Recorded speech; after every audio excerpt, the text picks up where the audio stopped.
But tonight, I want to talk about group dynamics and groups. And this, of all the speaking I've ever done, this is the first time I have notes. Oh, be ye prepared. Oh, yeah. Anyway, we'll talk about groups. So, let's talk about groups. So when we talk about groups, this is my group hat.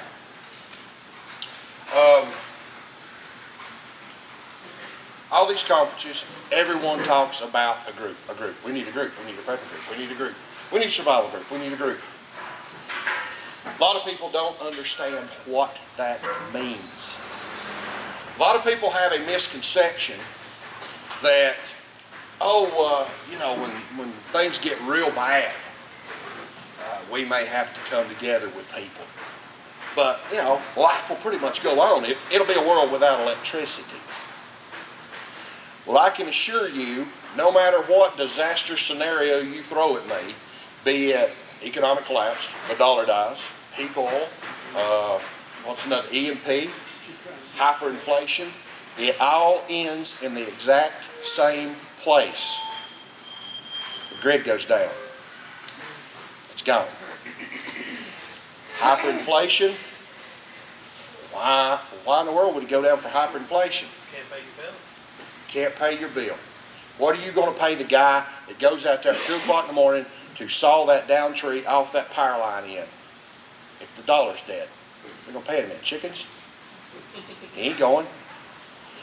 You put yourself in the situation of someone that sits in front of the control panel at the power company.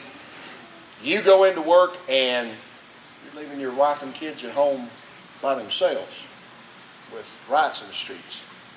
You really going to do that? No. So no matter what your scenario is, the grid will go down. And I assure you, when the grid goes down, you let it go down for, I say a week, but we'll be generous and say 2 weeks. If the grid goes down for 2 weeks, life as you have always known it will never, ever be the same. It will never be the same. It'll never come back the way it was. Look at society, the way society is with the grid up. Magnify that by 100 with the grid down. So that is one of the reasons we have groups. Because I cannot defend my family by myself in that kind of situation. I cannot stand watch over a garden to feed my family to get them through a winter by myself 24/7. Can't do it. It takes a group. It takes a tribe. It takes a clan. It takes a network. Whatever title you want to put on it, that's what it takes. Okay, the second biggest question I always ask is, well, how do I find a group? How do I get in a group? How do I get in a group? I'm a member of a group right over the mountain, Lester, North Carolina, Lick Skillet, right over the mountain. Our group got started by one person. One person talked to another person. They both agreed. They started a group. Now it's a pretty good sized group. It takes rules, regulations, bylaws, and stuff you ain't never even thought of to make a group successful. I'm going to refer to my notes now. Make sure I'm on track. Oh yeah, that's a big one.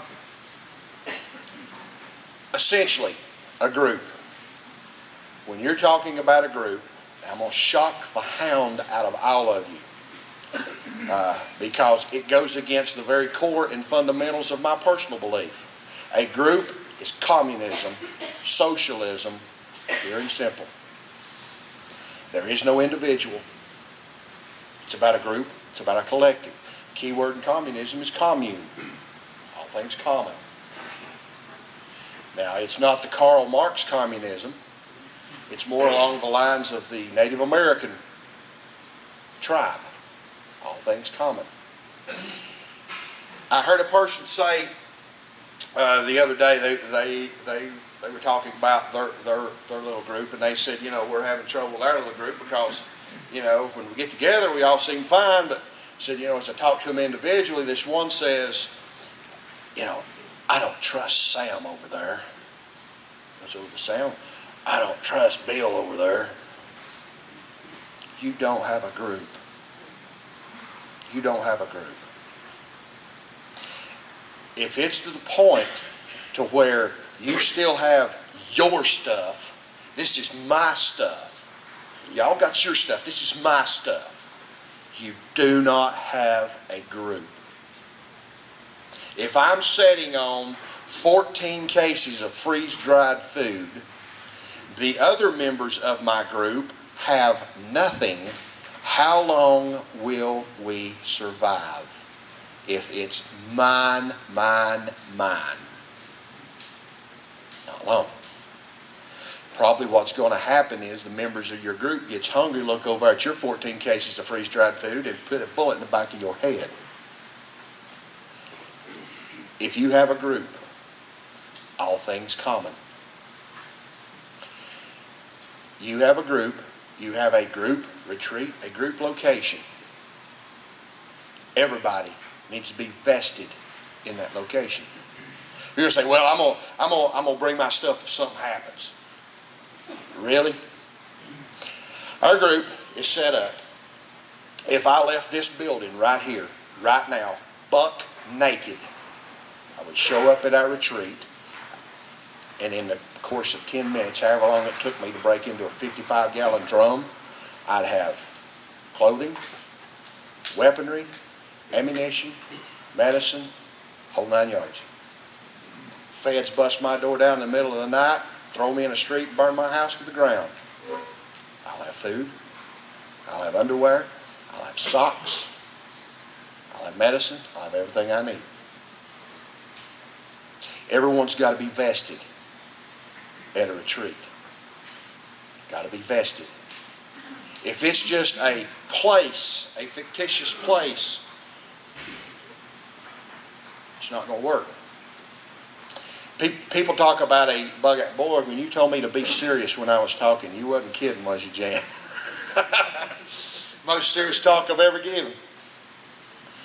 Seriously, our retreat, our hold-up place. People talk about, we're going to bug out, we're going to bug out, we're going to bug out. It's Masada. Anybody know what Masada is? Masada. It's a place over in the desert, over in Israel. When Rome was trying to conquer Israel, a bunch of patriots got together and went up on top of this big plateau. They held out for, I think, 3-4 years until the Romans actually built a ramp up there to come in and conquer Masada. When they actually broke through the walls, everybody was killed. Everybody died. Committed suicide. Went down with the ship, however you want to call it. That is the level of intensity and the level of commitment.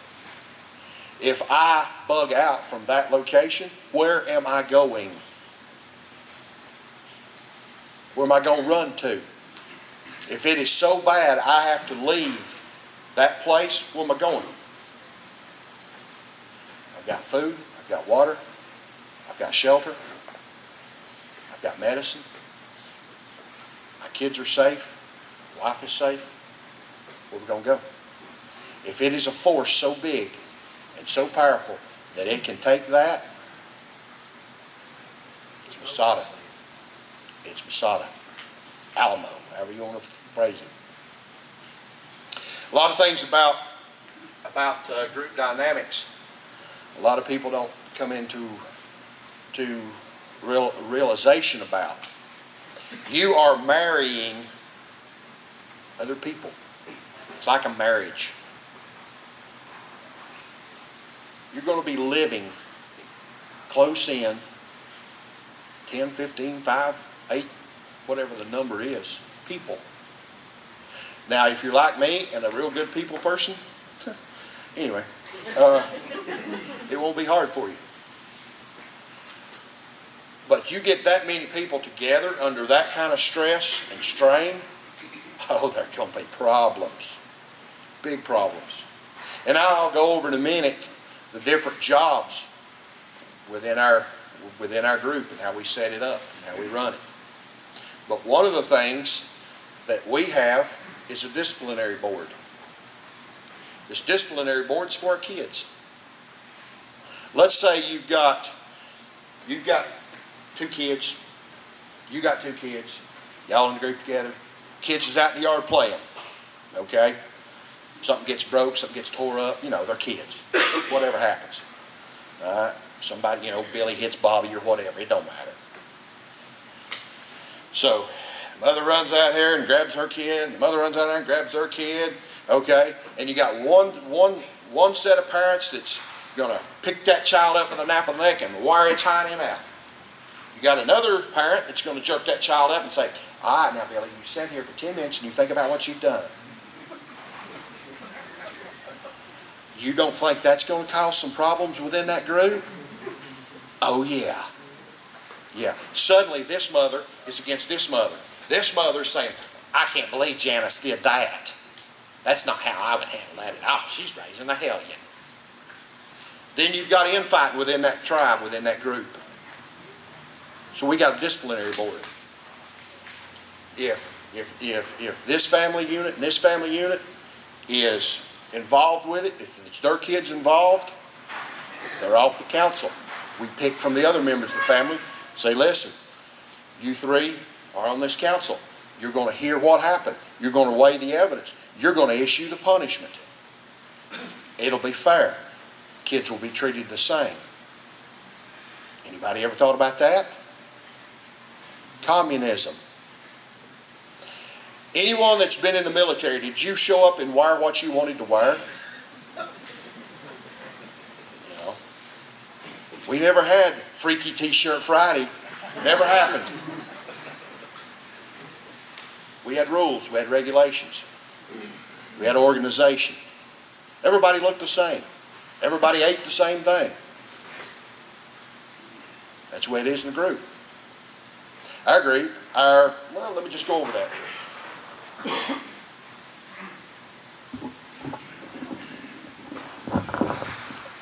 Always sounds like thunder. Can everybody see the board? Can you see the board? Can everybody see the board? Yes, sir. Okay. All right.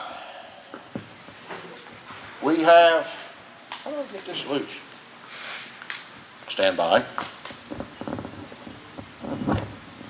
That's better. One of the jobs. Let me go over these. As I write them down. TAC coordinator, tactical coordinator. He's over. He is. First, let me do this. See, I'm not really organized. Can you use the black? Use the black marker.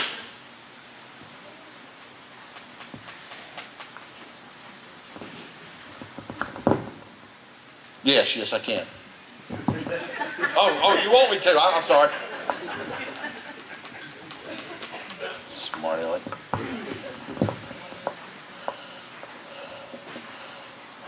Group leader. I'll start out with the group leader because that's my job. Group leader. Group leader has no power, basically, or not a lot. We got a TAC coordinator.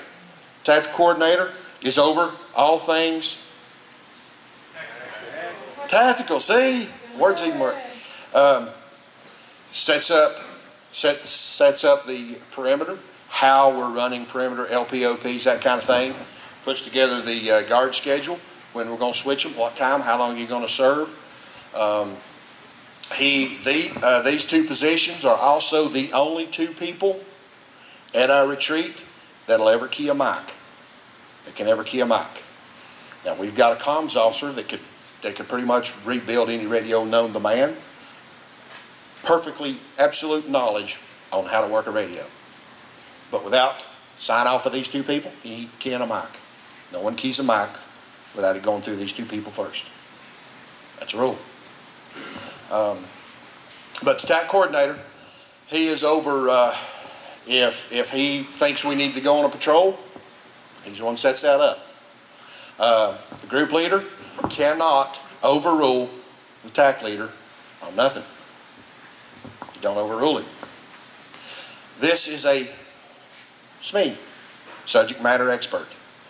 Everybody here that I'm going to put up here on the board is a subject matter expert.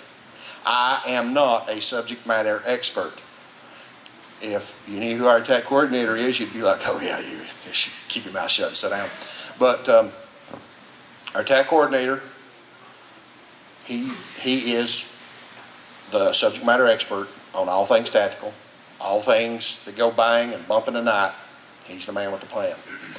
A lot of people, you hear about, well, we're going to set up patrols, we're going to have a 4-man team go out there about 6 miles and we'll see what's out there.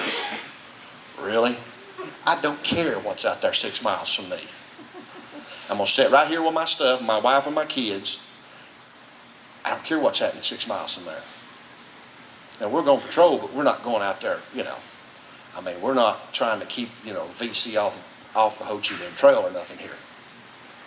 I don't care what's happening 6 miles out. I'm worried about my little corner of the world, my little AO. Now they come in our little AO, our little area of operations, we're going to bring them some love. If you catch my drift on that. We're going to show them some love. TAC coordinator, that's his job. Then we have let's see, who are we going to put right here? We have the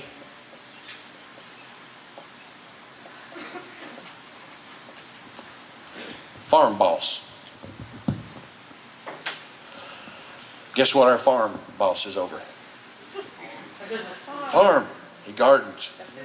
He's our gardener. He determines what we're going to plant, where we're going to plant it, how much we're going to plant.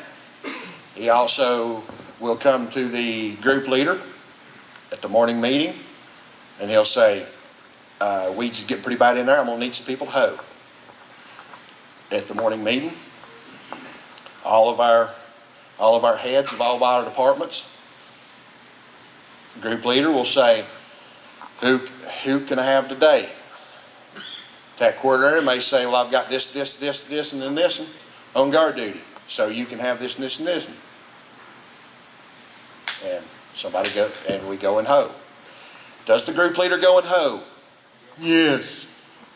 The group leader is under the supervision he is subordinate to these people. So what exactly does the group leader do then? The group leader is the organizer. The group leader keeps everyone pulling in the same direction. He also puts out fires. Not physically, as far as an actual physical fire. He does help with that. But he puts out social fires. When this one's griping because this one's having to do this or this one ain't getting to do this, the group leader steps in and says, no, this is how we're going to do it. Just like the disciplinary thing. He's going to come in, he's going to say, hey, this is the ruling of the disciplinary board. Your child was out in the yard acting a fool. This is what they said. This is what's going to happen. You don't like it, you pack your stuff, and you go out there with the sodomites and the biker gangs or whoever else we have in our minds that's going to be out there. So, all right. We have engineering. I'm giving her full powder coupling and she's still holding together. We have engineer. Our engineer is the guy that says, we're going to put an LPOP right here. We're going to string bubble wire right here. Gutter's leaking, I better go fix it. He is over everything mechanical. He's over everything that breaks, tires up, needs fixing, needs to start, needs to die, whatever. He's over all that. He's also our fire chief for our little fire department, which ain't much, but it's all we have. He's over that. He's also our firewood getter, our firewood guy. He makes sure that our command center always has plenty of firewood. He makes sure that happens. We got plenty of young little legs around there with 2-pound mounds of mush between their ears. They can go get wood, I assure you. Nobody rides for free. Other job we have is a logistics officer. And I am not a good rider. Logistics officer. And we really struggled with this on what to come up with this, but this is basically head cook and bottle washer. This is the lady that does this. She sets the menu for the day. If you don't like beans and broccoli, today might not be your day, but maybe tomorrow will. But today you eat beans and broccoli. She sets the menu. We do not put pots out on the table and everybody just dig in. That don't happen. We ration our food. You will go through the line with a tray and she's going to go, have a nice day. What you eat's what you're going to eat. You will not starve, but you ain't going to get fat. She has it broke down in a caloric intake, so she knows how many calories you get. Now, big hefty people are going to get more calories than little bit skinny people like myself. I don't get as much. That ain't funny. Nothing funny about that. But she is the only one allowed to take food from central storage. No one else touches a can in there without it going through her. Now, she may send your happy smiling face down there to get a Pacific can and say, I need a case of this or I need a box of this, bring it here. And that's what we got, like my little girls. It's 2-pound mounds of mush between their ears. They're our, tote and carry people. But she sets the menu. She also coordinates with Farm Boss. She is over canning. She's over preserving.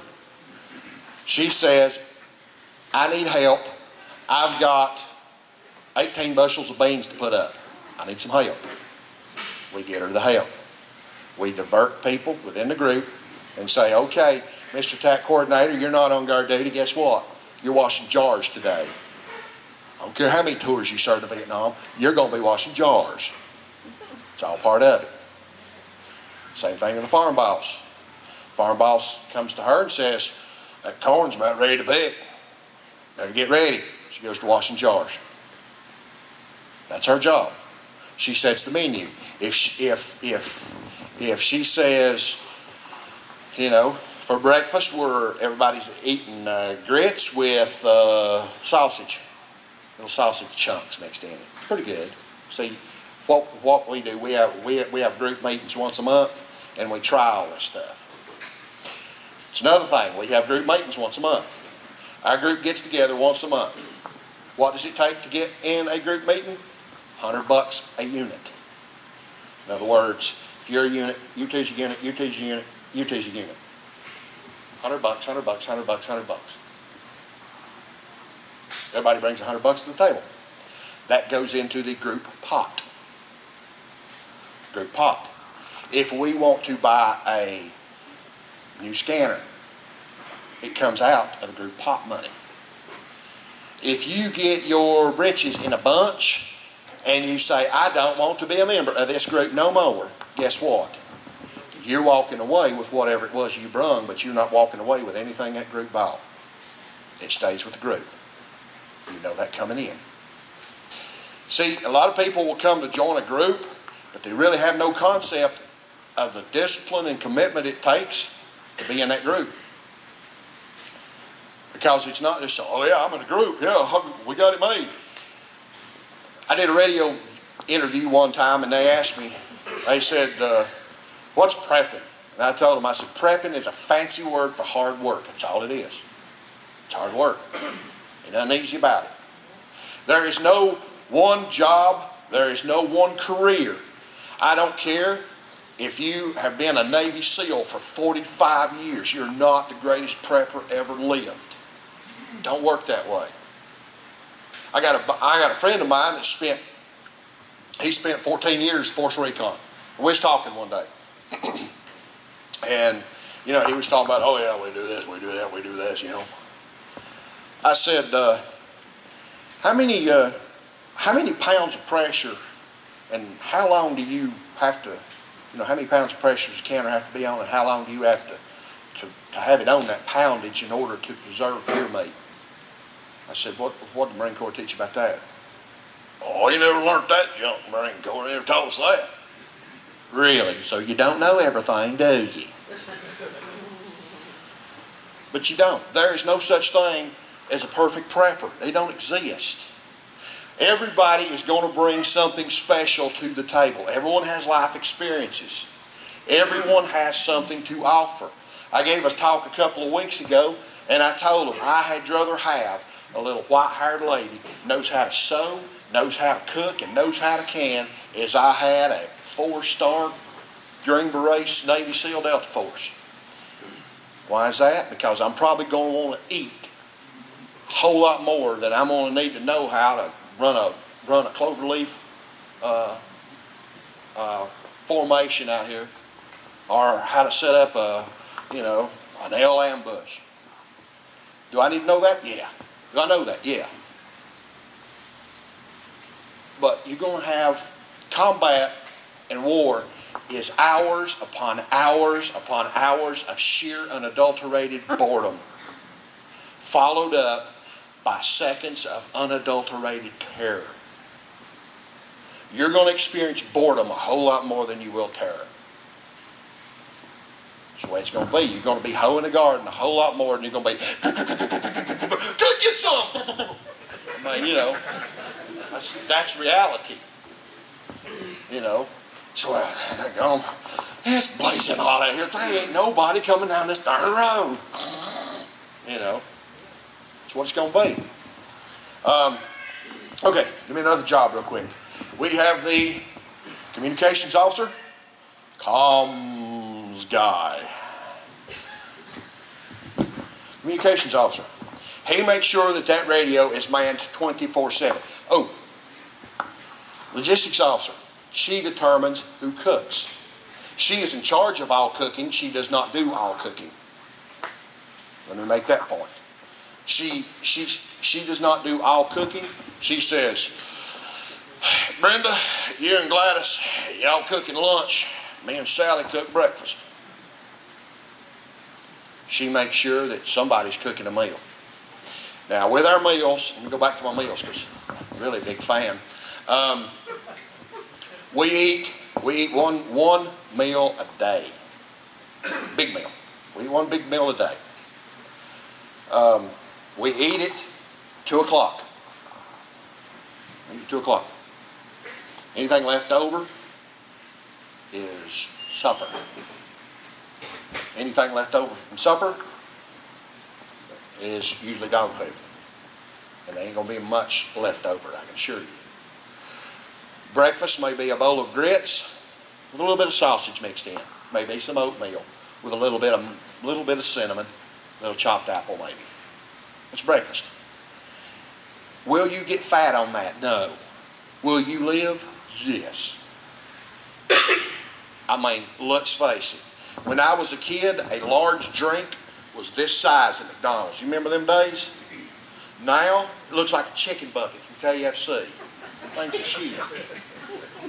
We're used to big stuff. My dad told me, Vietnam, he said a Vietnamese soldier, a Viet Cong, lived on 500 calories a day.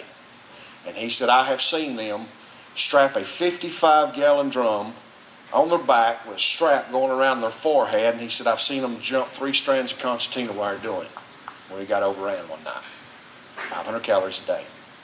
Americans are used to full bellies. We're used to big meals, big thick steaks, big baked taters. Our ancestors didn't eat that way. We won't eat that way in the future. Get used to it. Com's got to make sure that that radio is manned 24/7.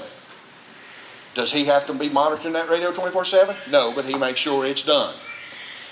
A lot of these jobs are not jobs that they personally do, they are personally in charge of. I'm a big fan of everybody's in charge of something. Everybody's in charge of something. Ain't no slackers. They ain't nobody gonna ride for free. Everybody's got an area of responsibility. A medical officer is over all things medical. If you want, now within these big ones are other sub ones, like our PT guy. We got a PT guy. Every morning at an undetermined hour, which I ain't gonna tell you when that is, but at an undetermined hour, you're gonna be pulled ever so gently from the rack. You're gonna don whatever apparel would be prudent, and you're gonna run. You're gonna do calisthenics. You're gonna do jumping jacks, you're gonna do pull-ups, push-ups. I don't care if you're 6, 60, 8, or 80. It don't make no never mind to us. Everybody gonna stay mobile. The only way you can get out of that is if this guy, that coordinator says, well, Steve can't do that today. Steve's going to be on LPOP duty. He's going to be Steve, Sam, and Dave or whatever. You know, John, Paul, George, and Ringo, whatever. They're going to be there. The only other way to get out of it is if this guy, well, actually it's female, if this woman says, he's just way too sick this morning. He's got a fever of 104. I don't care, get him up, let's go. But that's the only two ways you get out of it. And that's one of our standards. People have asked, say, well, how do I join a group? How do I join a group? You only join our group by invitation only. You ever asked to join our group? Automatic disqualification. We'll never let you in. We don't let people in that ask. Well, that's crazy. Somebody wants to join the group, why don't you let them in? Because it's all about trust. It's all about trust. See, if you've got people, if you ain't growed up with them, and you ain't known them for 30, 45 years, and they come to you and they say, we'd like to join your group. You know, we got this big stack of food, we got all these guns, we got all this stuff. We want to join your group. Sure, come on in. The other members of the group would be like, man, you know this guy, are you sure about him? I mean, think he's a Fed? Think he's, DEA? You think he's ATF? Think he's ABC? 1, 2, 3s? Whatever. Cuts down on that mess. The way you join our group, the way we've set our group up, is when we have a group meeting once a month, we talk, and we say, well, I've been talking to this guy at church, or I've been talking to this guy at work, or I've been talking to this lady at PTA, whatever. They've been, they store food. Husband's a deer hunter. He's got guns and stuff. Said, she got to talking to me about, she listened to this guy called Glenn Beck on the radio. She listens to him a lot. And she does this and do that. And she's always talking about the Constitution and stuff like that. What do you think? What do you say we nominate them and give them a try? So we say, okay, we'll go through the interview process. So this guy here, group leader, will go and approach that person. And he'll say, what's your game plan if it all goes south? You've got like a retreat area or something to go to? Every time I've done that, it's been, no man, I'm prepping as hard as I can. I've got solar panels and I've got this and I've got that. I said, I'd just like to have somewhere to go. He said, just me and the wife and 2 kids. That's all I got. I said, cousins, brothers, aunts, all live 2 counties over. Okay. May have a little group here. Might want to invite you in. But said, you know, we need to see if you're right for us. So we're going to set up some interviews. Would that be okay? Yeah, bring them on. So we go over as a group, certain members of the group, and we interview this person. But prior to the group leader even going and talk to them, we've done our own background reconnaissance within the community. We talk to people he works with. We indiscriminately talk to people he may go to church with, people he does business with. What kind of people are these? These pretty good people? How they act? Sheriff's department show up at their house 2 o'clock in the morning because they're drunken brawls or anything like that? They're pretty good people? Then we go talk to them. And then the heads of these departments, we'll go talk to that person. We also get real nosy. Really? How much food you got? Well, I got about 3 months. She's going to find out how much you got. You're going to open the cupboards and we're going to see. Well, I got an AK with 2,000 rounds. And I'm good with it. Not until that man tells you you're good with it. Not until we see how many rounds you actually got. You're going to bring something to the table. You're going to be vested. You're going to bring something to the table. Our lives and the lives of my children may depend on you one day. You bringing your A game to us. We go through that. If everybody says, then we come back for the meeting and said, okay, what do you think? We've seen he's got, 3 months worth of food. Our standards are, it ain't no big secret. I've told it on the radio, I tell you. Our standards are 3 months of food for your entire family. Battle rifle, 1,000 rounds ammunition. 100-pound propane cylinder. That's it. That's all you got to bring to the table. You would be surprised how hard it is to find people that's got that. Yeah, I'm a prepper. I go to prepper conferences. Really? Got 3 months worth of food? Well, man, I've been trying to work some extra hours. I just can't. Man, it's hard to buy that. Yeah, I know, it takes effort. We want effort. We see you have, and you meet the minimum qualifications. Now, more's going to be asked of you later on, but that's your minimum. We come together and say, what do you think? This guy likes him. This guy likes him. This guy likes him. This guy likes him. This guy likes him. This guy can't stand him.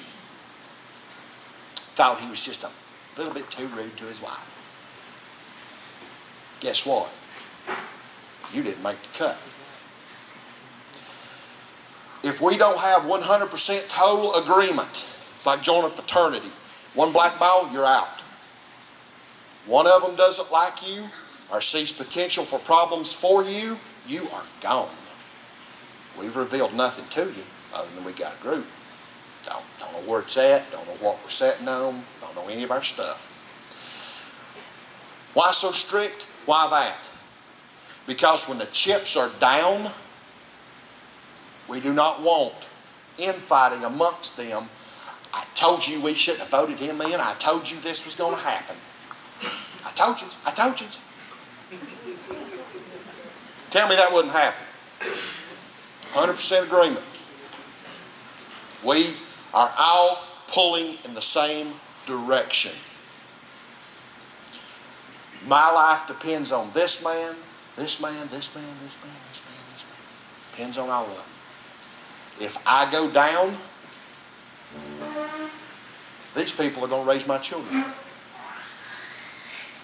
If that man goes down, we raise his children. We take care of him. Take care of his wife. Take care of his kids. That's the level of commitment it takes to be in a group. So if you think you're going to sit at your house and weather the storm, good luck with that. Wish you well. Got a friend of mine that was he's a retired Green Beret. And he was actually in, and I'm authorized to tell you this, he was actually in Argentina when it failed. Because I asked him, I said, when do you think it's really going to be bad to where a fella would have to really seriously think about not leaving the house, just sitting here at the house? I didn't tell him. When do you think I need to go run to my retreat? I wasn't giving that away. But I said, when do you think a man needs to really be serious about carrying a rifle into the front yard? He said, when they loot Ingalls on Lester Highway. He said, I noticed this in Argentina. He said, when the looting started, he said, when they bust through the doors at Ingalls and start carrying it out by the buggy load, he said there's a switch in their mind, goes off. It's almost like they become animalistic again. And he said if they steal from Ingalls, he said they're going to get maybe a day, 2 days, 3 days worth of food. He said when that happens, they will justify it in their brain, go to the neighbors, see what they got. He said when you see them start looting on a grand scale, society's broke down, you're gone, you're done. He said whatever switch it is in their mind that says stealing is wrong, that day, switch goes off. And he said it's a matter of days or hours before they're going house to house, kicking in the doors. How am I doing on time? 15 minutes. I got 15 minutes. 15 minutes. Let me check my notes. I use my notes a lot.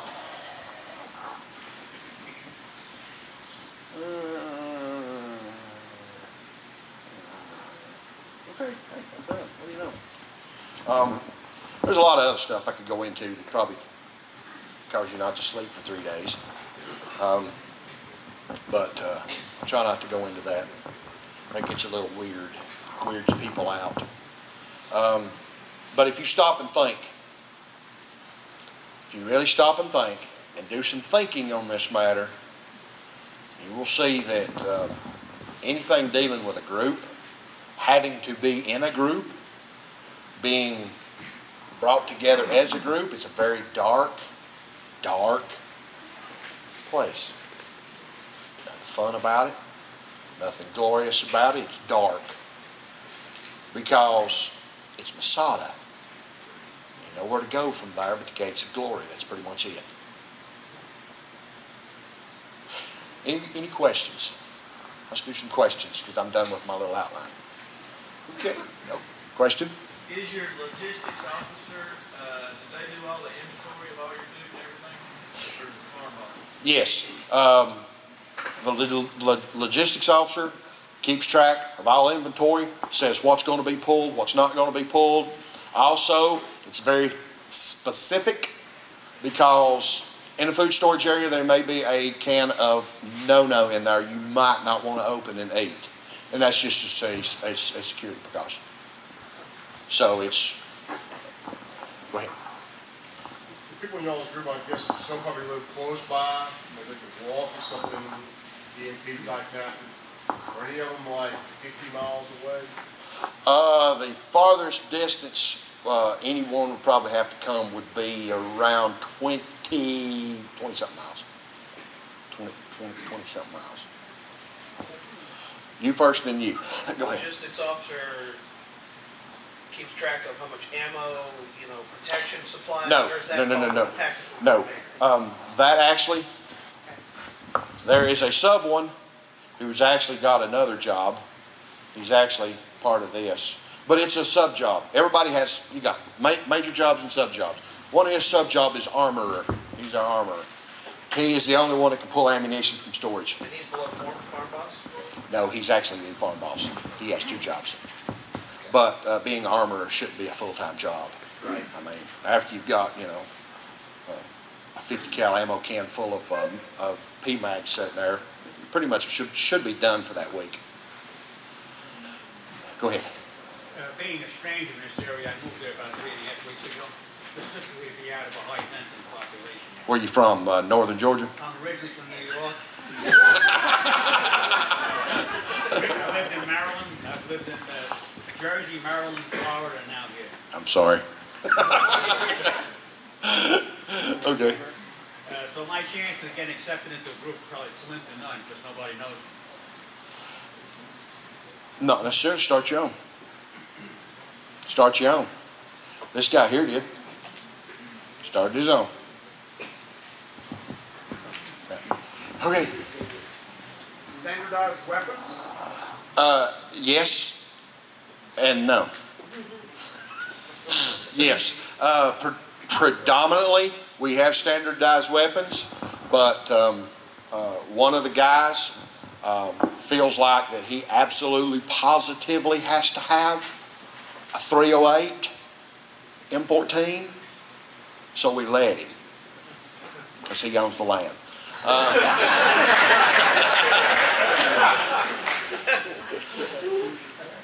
Back in the back. So what are you doing for group morale to keep your people human? Keep them human. Do you have entertainment? Yes, we have movie night, which is Saturday night and Thursday night. And okay, you're like, my goodness, man, how you go? We got a plan. We got a plan. We ever actually had Saturday night movie night? No, but we got a plan. What is a plan?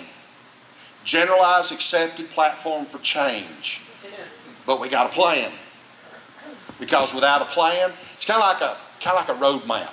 You're not officially lost till you got a road map. But yes, we have a plan.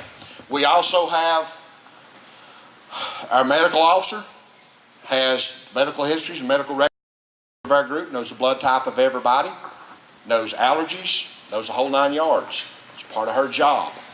She knows that, I take, she may know that I take estrogen injections 3 times a week or something. I don't know. Whatever they got to know, they know. We got like 5 nurses, so, we're overstocked with medical people. Part of that is she coordinates with this one and says, tomorrow is Steve's birthday. Let's make him a cake. We have a cake for his birthday. Is he going to get presents? No, probably not. But he'll get cake. And we have made logistical preparations to bake, like, say, the kid's birthday cake. We have made logistical preparations to where, hey, everybody gets a lollipop today. Everybody gets bubble gum today. It's Bubblegum Wednesday. You think, well, that's kind of stupid. No, it's not. No, it's not. No, it's not. I mean, if you've ever been cold, wet, miserable, nice cup of hot cocoa will cheer you right up. You'll still be hot or cold, wet, miserable, but you'll have cocoa. I mean, it's back here with the donut. Okay, 2 questions. One is, how long did it take you to get this group to take form, and have you found an optimal size for it? 3 years. 3 years. And optimal size? No. Because, we could have a group 100 members strong. We could find jobs. Your What about minimum minimum to be effective? Minimum to be effective, 3. 3. To be honest with you. Let's go into that.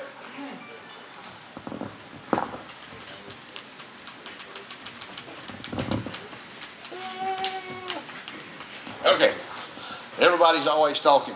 Oh, go ahead. Do you have written job descriptions for each one of these members and they sign off on? Maybe. You understand? Maybe. Yeah. Yeah, their job is explained to them in detail. A lot of stuff is in writing with them signed off, and that way they can't say, well, you never told me I had to do that. No, we did. Anyway, to further answer your question, you always hear, and you'll hear this all the time at prepper conferences, oh, we're going to set up LPOB. We're going to set up LPOBs. Well, what the frig is an LPOB? Basically, it's a hole in the ground or a tree stand. You're sitting there going, ain't nothing coming yet. Nope, nothing there yet. I don't hear a thing. Don't hear nothing. That's pretty much what it is.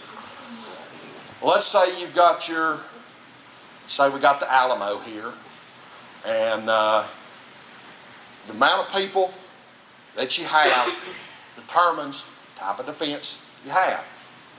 Now, let's say I'm running, oh yeah, baby. We're gonna have some security here. I've got 4 LPOP positions, correct? 4. How many people does it take to man that? 5. 5. I've got person at every hole, tree stand, bush, whatever.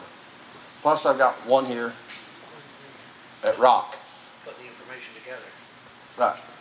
Somebody will be sitting at rock all the time, listening to radios, listening to these people talking, whatever.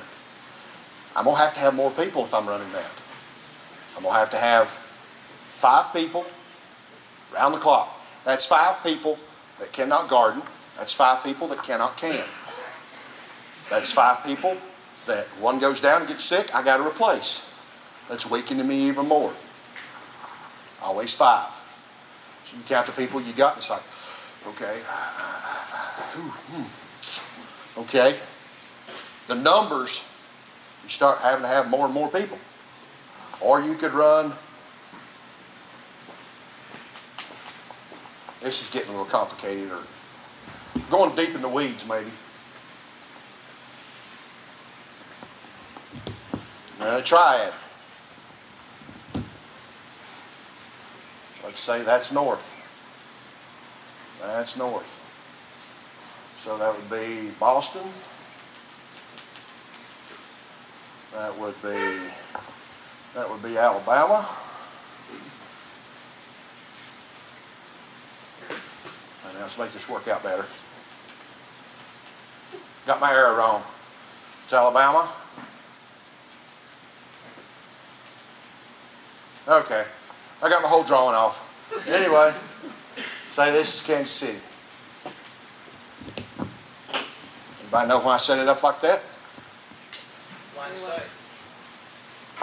Boston. What's north of us? Boston. Boston, What's south of us? Alabama, What's west of us? and Yeah. I could even do, this is just, I'm throwing this in for free. This don't cost nothing. I could even call on the radio to Red Sox. Or I could call to the Chiefs. Or I could call to Roll Tide.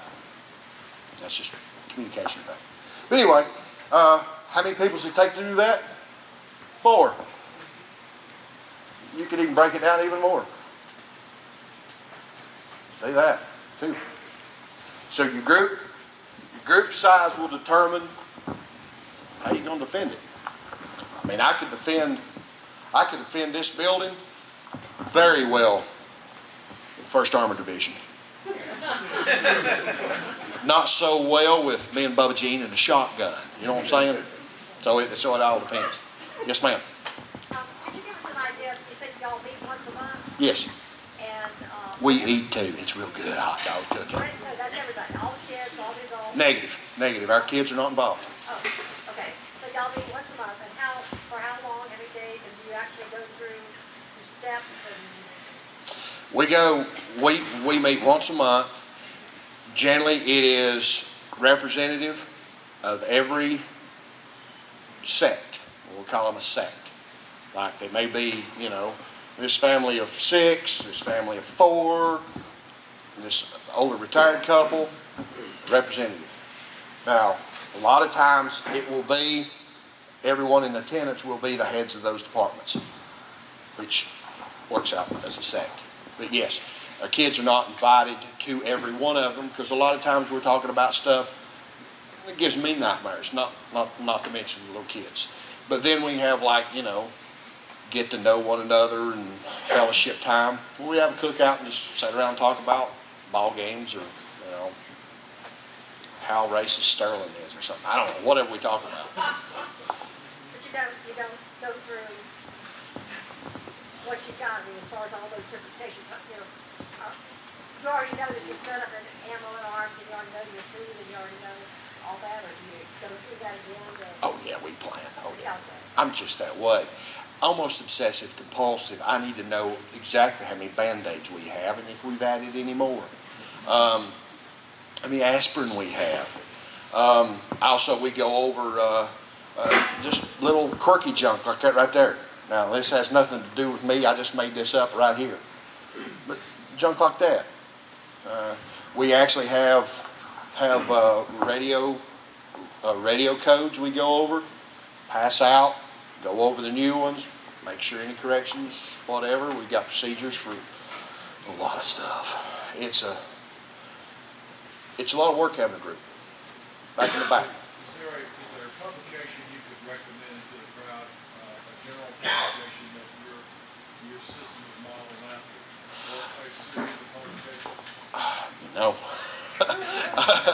a lot of what I'm telling you is on the job training as far as the interpersonal stuff.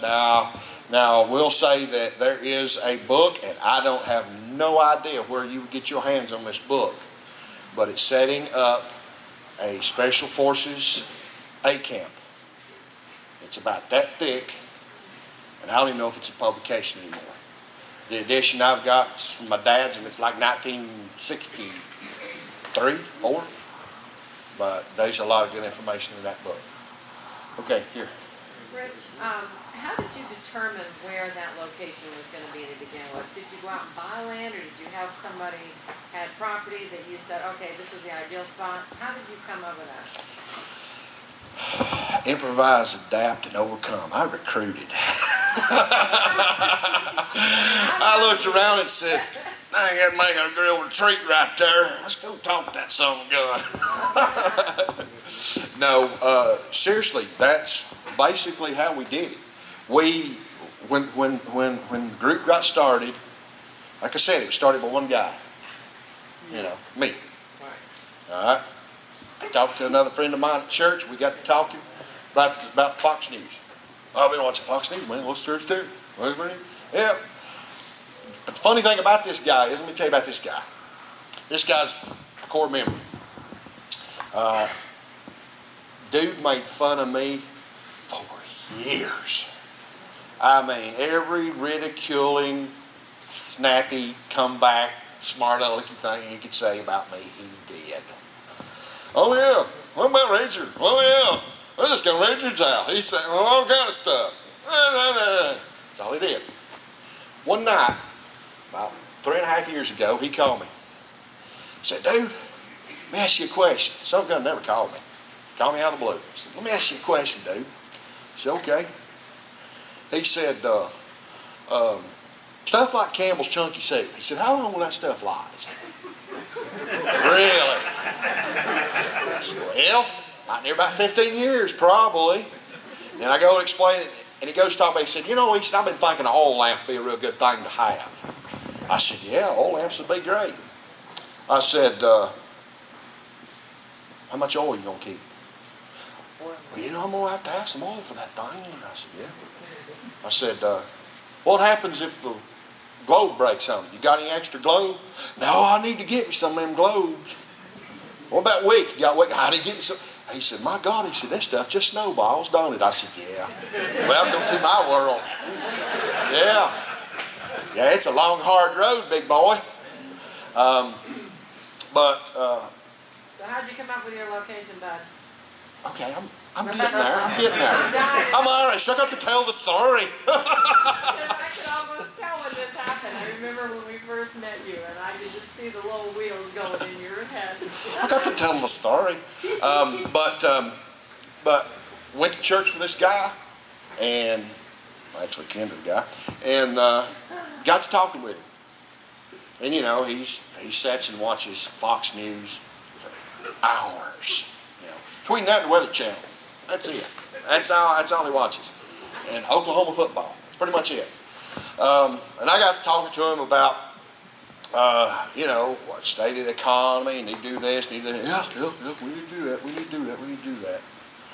3 years. This is before the group got started. 3 years prior to that. Now, first group member was a guy that made fun of me for years. Got him in like that. Glenn Beck scared him to death one day.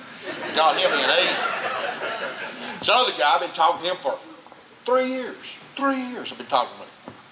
Well, when you do that, when you do that, when you do that. He runs in to what is now our TAC coordinator at Ingles one day, had a 20-minute conversation, calls me on the phone, says, we got to get us a group going. Dad, come what this dude tell you. But it's just who he heard it from. Just who he heard it from. So that's how we got it. And he's like, yeah, man, come on over. Said, we got RVs here. We can do this. We can do that. We got a creek. Blah, blah, blah. So we got it. So Who decides when the balloon goes up? who decides when the balloon goes up? Anyone. Anyone. Cause you may